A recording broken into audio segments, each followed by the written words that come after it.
back to the Berg Podcast. Thanks for joining us today. With me today is Dan. Hey, everybody. And our guest today is Katrina. Hello, everyone. Katrina Keating Ernst, the Executive Director of Camino Farms. Katrina, can you just give us kind of like the intro, the 30 seconds? Who is Katrina? Sure. Yes. So I am the seventh of 10 kids of the Keating family. And my parents started this Camino Farms venture about 4 years ago. And we are a mission-driven organization that is hoping to provide a retreat space for groups needing some respite and community building and just time away from all the noise. And then we are also producing 20,000 pounds of beef, 20,000 pounds of chicken, and 150,000 eggs per year to give to food to organizations serving food impoverished areas. Wow, that's fantastic. Yeah. I didn't know much about the Camino Farms or Camp Camino prior to us being involved a little bit in the project that's happening there. So I did a little bit of research. I was trying to figure out what is this project that we're doing in Bartow, right? Yeah. Yep. Yeah. And I was kind of curious, like, Are you originally from the Berks County area? What about Berks County made this the right fit? No, really. So the story goes that my mom, so as one of 10, our immediate family has now grown to 40 people. So 10 kids, 8 spouses, 20 grandkids as of yesterday. So we're constantly growing. My other sister's pregnant, and my mom really has felt for like the last 10 years that it's been so hard to have deep, meaningful conversation as a family and really gather all together. Yeah. There's few gathering spaces. We all live in the main line area and are from there originally, and there's really few places where we can all gather in one space. And so she happened, a mutual connection, owned this property out in Bartow, and they were looking to sell it. Okay. And at that time, she went to my dad and was like, Pierce, I really think this could potentially be the answer to our prayers. The property had one main house with about 4 bedrooms and then 3 dilapidated barns. And she thought we could turn some of these barns into gathering spaces and a guest house. And this could really be an opportunity and a retreat space for our family to get away and really have dedicated time away from, we used to go down the shore, but it really was just all of our friends down the shore.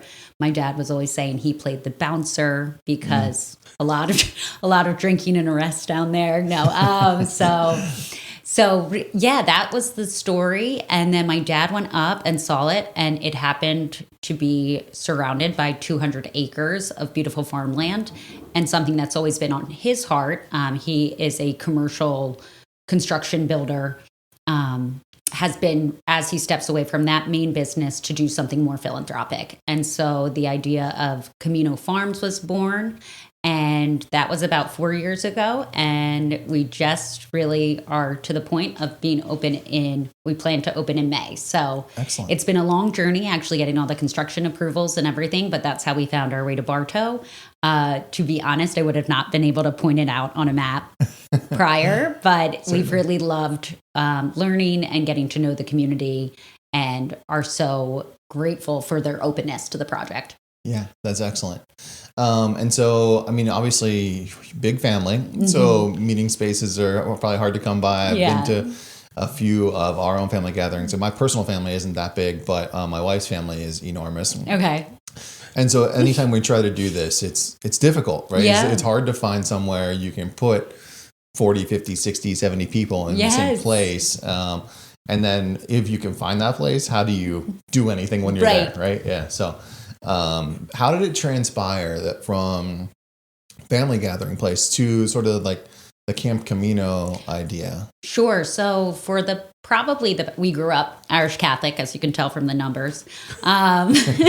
So really important to us has always been our faith and the aspect of giving back and really understanding our blessings and being able to share those with others. And so we've been involved with a lot of different groups and nonprofits that have done work in impoverished areas in Philadelphia, parts of Norristown, really throughout the 5-county region.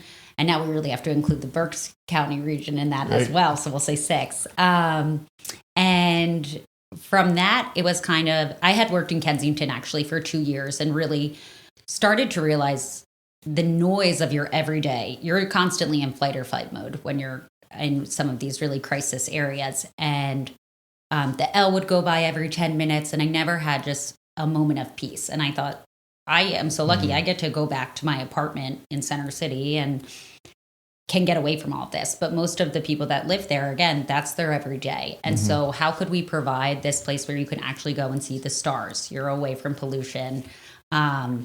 Just even to be able to see animals. A lot of some of the kids that I was working with never had these opportunities. So that was, it really was an evolution. We kept joking that we thought the construction approvals would actually be the easiest things to come by because that's my dad's business. He was like, I know how to do this. Well, not the case. Not it so has much. taken some time to get all of those, but in that time, it's really evolved to being this place for eclectic groups from, we say marginalized populations, but marginalized for any reason, whether it's, from under-resourced communities.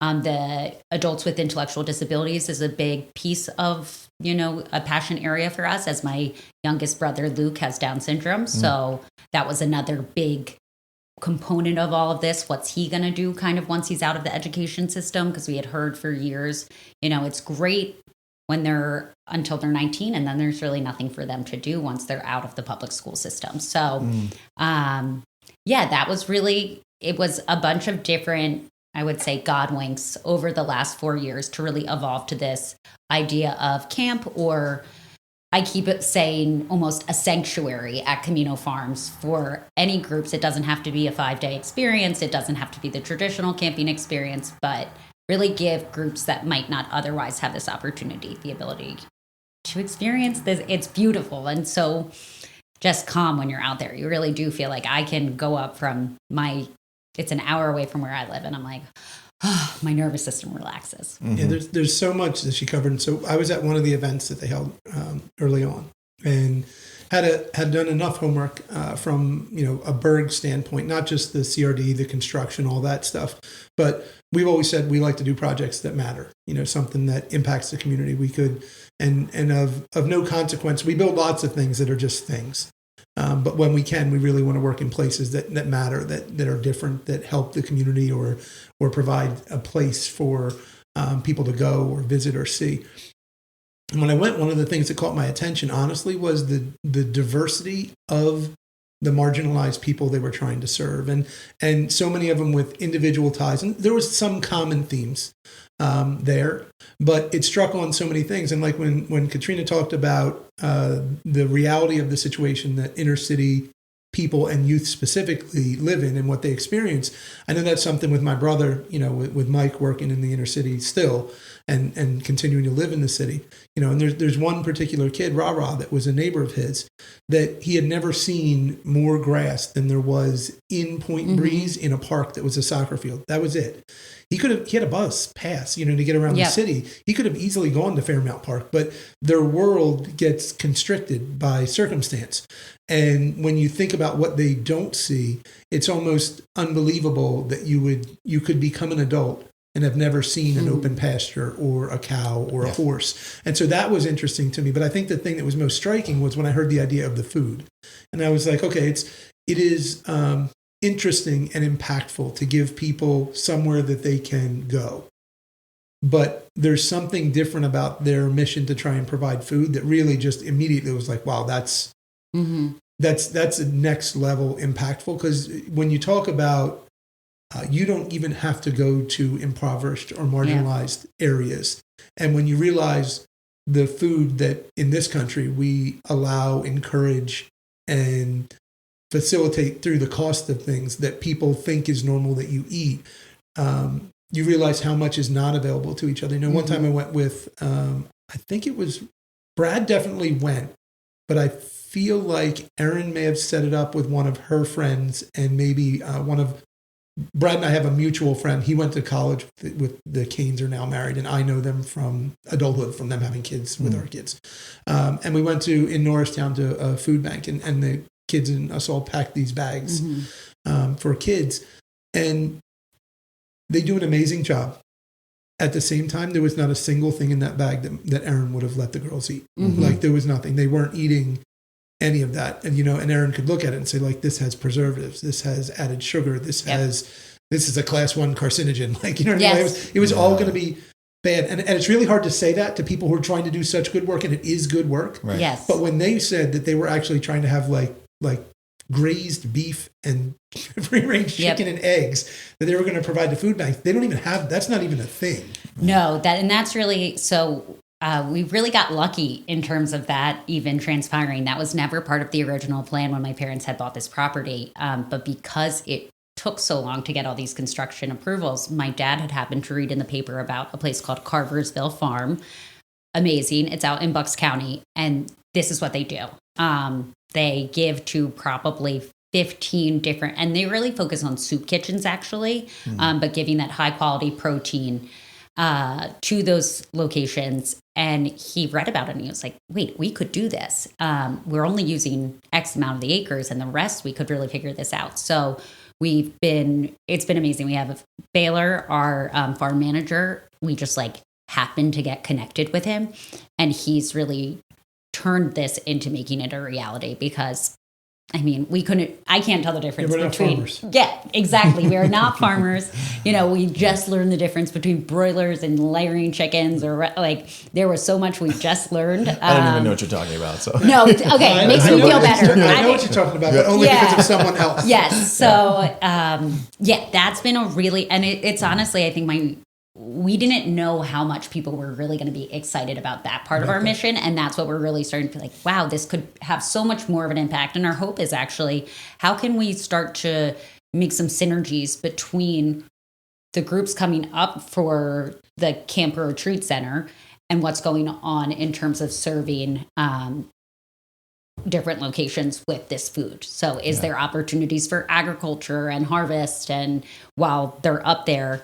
We're really excited about what could come with the food aspect. Yeah. And another thing that was really interesting to me, honestly, was Pierce himself, your dad. Yeah. Right? Because you have someone who's run a big construction company. This is it's a big construction company born in the city. You know what I mean? So it can be the best place or the worst place. Whether you're in your open shop, you can make that call. Yeah. But one of the hardest places to work, one of the hardest areas to work with people and the environment, the conditions, all those things, and who he has to deal with every day for his entire career. And to see him step back and say, I'm going to do this other thing that's completely philanthropic. It happens all the time in terms of when we look at some of the wealthiest people and how they choose when it's time to invest and spend their time and money. And you always say the 3 gifts, and it's the 3 treasures: your time, your time, your money, talent, and your treasure. Time, you're right. Mm-hmm. So, but it was really interesting because to see it firsthand and play out, and how he's going to do this, and we were talking at this meeting, and I'm not going to say the number, but he said how much he invested, and I was just like, this is crazy. He's fronting all of this, and I know that's how a charity works. I'm not ignorant that a charity needs money and it comes from somewhere, right? And Ford does a lot with Good Samaritan. But for someone individually to do it, and I know you could say, well, it's Keating, construction, it's Keating Corporation. You could spin this 100 different ways if you want to make it less impactful. But the reality is that, a man and his wife with means that didn't need to help anybody decided that he was going to help people that are unassociated with him. And then he tied together, standing in that room with so many different groups that helped so many different people. And it was a crazy thing to see as they went through it. You weren't there, but as they went through it. And Brian is that way. So Brian does a lot for his community. He's very community involved, and gives way too much of his time, in my opinion, with no return often, with no compensation metric, no metric return, which returns anything to Brian other than rewarding. The metric of happiness, I guess. So it was one of those things I actually wished I was like, if Brian was here because he could see this, to see how crazy this is, especially knowing the area. Even when you take their family, if you said, oh, they have 10 kids, well, we're in Lancaster, no, right. Out here, of course they do. Who's going to run this farm? You know what I mean? But so much of it was interesting to me from positionally where it came from and everything else, and it is beautiful out there. It's a beautiful property. And we think it will be really impactful. And that was one of the things that made me try and reach out to you and say, do you want to talk about it? Because it is something Berg focuses on. You know what I mean? For better or worse, we look for projects where they make a difference. You know what I mean? We're going to look at the next Good Sam project. We looked at Camino. We try and do stuff in, we did the park in Downingtown. We did Longwood. All of those things are places we think can make a difference and also let our people take advantage of what they can do and get something done. And so when that opportunity came up, Ford was pretty adamant that we should go get this job. And we involved ourselves with CRD and said, like, we'll wade through what we think it's going to take to get there, because we did not think it was going to be easy for you. We thought this is going to be, and we only knew it probably 2 of the 4 years you were doing it, but we were like, this isn't there. This is not going to go quietly here. This is going to be rough. Yes, and it was definitely tough. So I am amazed that we are at this point, and I am super proud of my parents for sticking with it, because it could have been super easy to just like throw in the towel. Like this just doesn't make sense. Sure, we're hitting too many obstacles. And you still have your barn at that point. You still have your gathering. Yes, exactly. Like we hit this the early of what we wanted to do. So I really feel very lucky to have them as my parents and models for kind of how to keep a fit. Like, it is really amazing.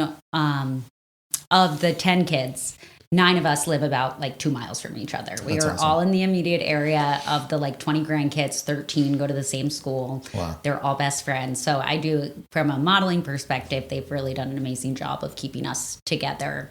Whether they wanted us all to be home so frequently, I mean, they're getting stop-bys constantly, but it's been amazing to see that continuation of family, especially now that I just had a daughter 2 months ago. So figuring out the parenting thing is hard. I'm like, wow, this is a lot more complicated than I, saw from the sidelines. Add some layers for sure. Yeah, for sure. Need to add a couple more. It'll make it more complicated. We'll see about it. It's interesting to hear people talk about like coming to, and I always say Lancaster County because it's where I live, but like Lancaster and Berks County, from a touristy perspective, right? Like, to get away from the congestion, the crowd, the hustle, the bustle at times of the main line, the city, and to be just an hour or so from this experience, but not know it exists. And we've had a lot of the same interactions through some of the things that our family has done. And it's always like, you just like, you want to not take it for granted living in this environment, right? And walking out the door every day to this thing that people want to come to vacation at. But it's hard. And then you get these experiences like you're suggesting and saying, like, people just don't get it based on their environment or environmental factors that are limiting or prohibiting them from getting away and disconnecting. So it's really a cool like idea, to provide that space. Yeah. And it's probably the idealist in me, but my hope is to, I think, it's obvious we're a very divided place right now. And I think at the end of that, I was listening to a podcast a couple days ago, and it was saying how we really don't have the ability anymore to walk in other people's shoes, because like our algorithms on phones are serving us content that's just our circumstance. Yeah.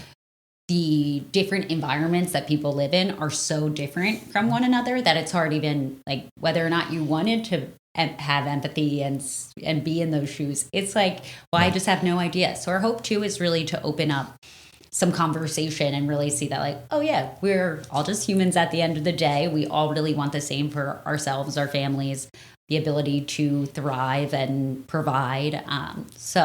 It's probably a lofty goal, but hopefully some of this also breaks down some barriers. Sure. Yeah. And I mean, that's a topic, Brian and I talk about all the time. Yeah. It's just, the reality is we agree on probably 80 to 90% of all things. But if all that algorithm feeds you is the 10 or 20%, that's all you get. Yep. Right. And it just, like in Camino's specific sense of your initial idea of serving marginalized populations, I can't think, it would be a very low percentage of people that would say like, oh, yeah, that's stupid. I don't care about that. Right? Like they're just not going to say that. Right. But the step needs to be taken to facilitate something happening that allows it. And I think there's another irony with where you placed it, that you ended up in this spot that is a distance from Philadelphia, a distance from Norristown, but it's actually also close to Allentown. Yeah. Which is Allentown's and Reading. Like you are, and it's something Brian and I talk about, that I have this odd sense growing up in Jersey that I would go through the city, it would get very crowded. Right. Then I would drive through all the rich people. And then I would get to a farm, and from there on, it was pretty much just farms until I hit like California. Right. In my mind. Like it was just all farms. And then, we go out to like Lancaster, and there's a city. And then you get to Hershey, and there's a city. And it didn't appear that way. And in that sense, like you're taking people west from the city in the group that your dad and your family has operated in, trying to help people who are marginalized. But you're actually running into other cities with marginalized people that you're going to pull in a whole lot of groups that you've never even probably that have not thought to, because it wouldn't make sense. You're not going to take someone out of Reading to bring them to Kensington to sit in a meeting and try and help them. Like you're not going to do it. But now you've got this spot that you're actually in a hub, but yet completely away from everything, just in the middle of the country up there. And two, you're breaking, like it's no one's turf necessarily. Right. Like when you go into someone else's area, so this really helps too to break down those lines. And and I mean, frankly, that was one of the conversations. I think Brian and I probably had it, but it was more forward in the initial idea of what he did. And we were going to do it. We had heard about it in Camino Farms, and we were like, okay, this sounds good. And we saw about the mission stuff. I was like, yeah, that's fine. And then all of a sudden they were like, well, and it's Daniel Keating Company. I was like, whoa, hold on. This is Keating's company? And they were like, yeah. And we had to think about it, because we are very conscious of where we work and how we interact, because there's a certain way that this Southeast Pennsylvania runs. Yeah. And if you don't respect that, you're going to find out real fast. Oh, yeah. And so, there's jobs we've taken, and there's jobs that we've checked when we took it, and there's jobs that we have not taken that I really wanted to do. And we had the in, and I was like, we can't do that job. Yeah. And so that was one of my early conversations internally, was to say to Mark at C. Raymond Davis, you have to explain to me why you're involved. I was like, I have to understand why a person who is very capable of doing this on the side isn't doing this, and that they're okay with us doing it. Yeah. And he sort of walked me through that, and I was like, okay. And then Ford and I and Brian talked about it and said, like, this makes sense, and they have the answers for why. So I'd like to go do this project. Let's go after it. And so it's been fun, though a struggle. Some of the things have really been difficult with a township that is not used to. There's not a lot of development there. Like in an ironic twist, they're not building a lot.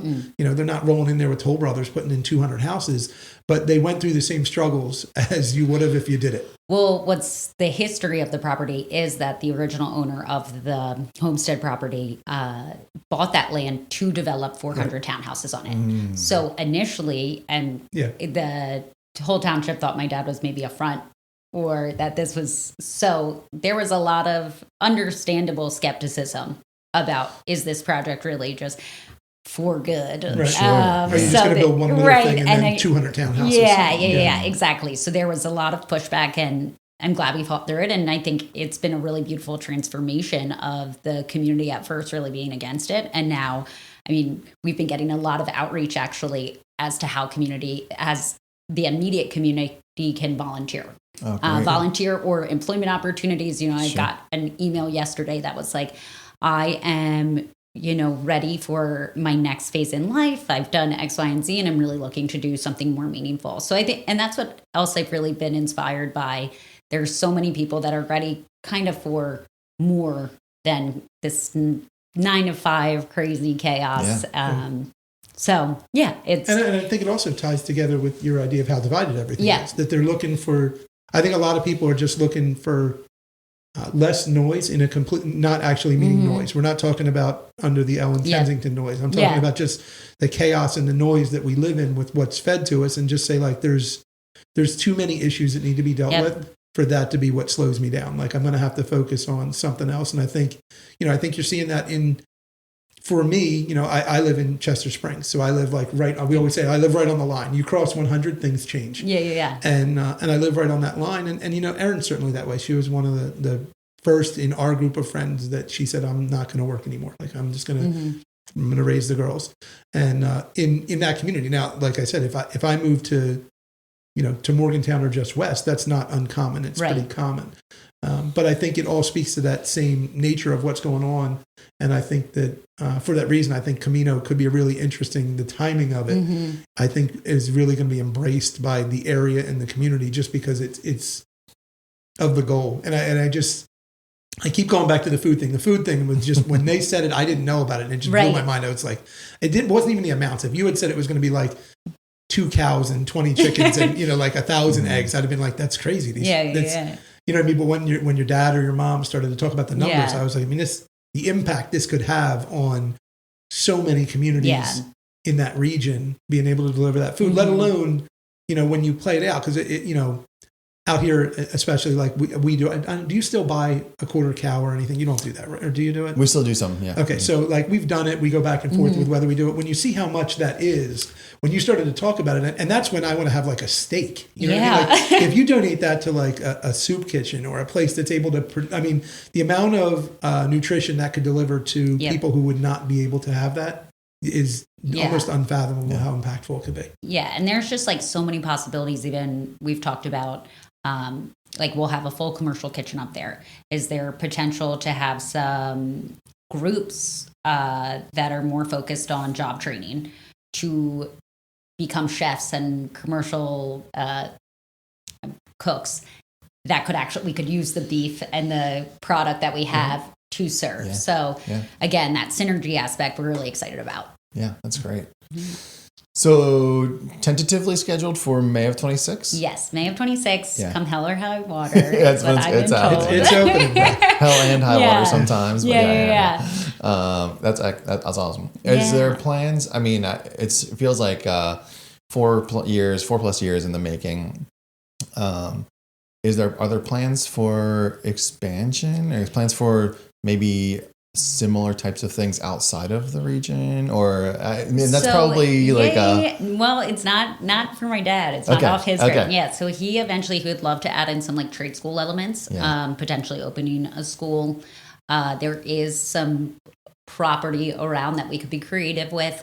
And we do probably feel that we might need more housing. Just as we were talking to our numbers, we have the capacity to sleep 96. Right now we have 4 different bunk houses, but we've had groups come that have there's this great organization, Aluna, that provides camping experiences and respite for children that have either lost a parent or sibling to whether it be gun violence, addiction, or anything really. I think it's for anybody going through grief.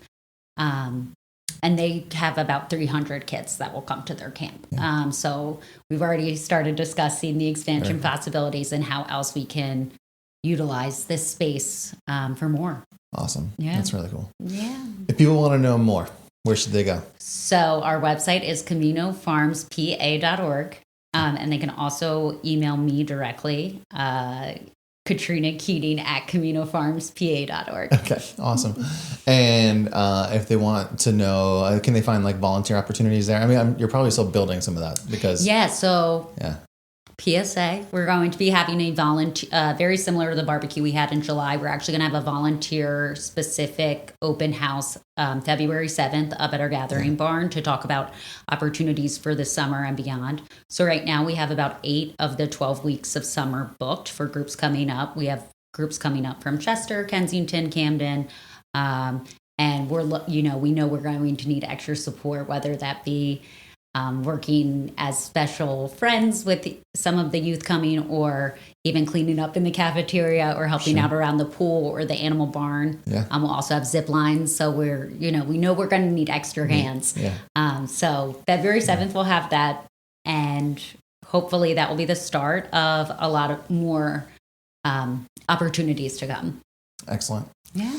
Thank you so much for joining us today. Thank you so much for having us, and thank you so much for Berg for all you guys have done, because we wouldn't have been able to get this job done without you guys, and your crew's been amazing. And it's been really amazing to see what interest you've taken beyond just the project and into what we're actually doing. So thank you. That seems like a good place to wrap it up. So thanks folks for joining us today. We hope you got something from this, and we hope you come back for another episode. Good. Thank you.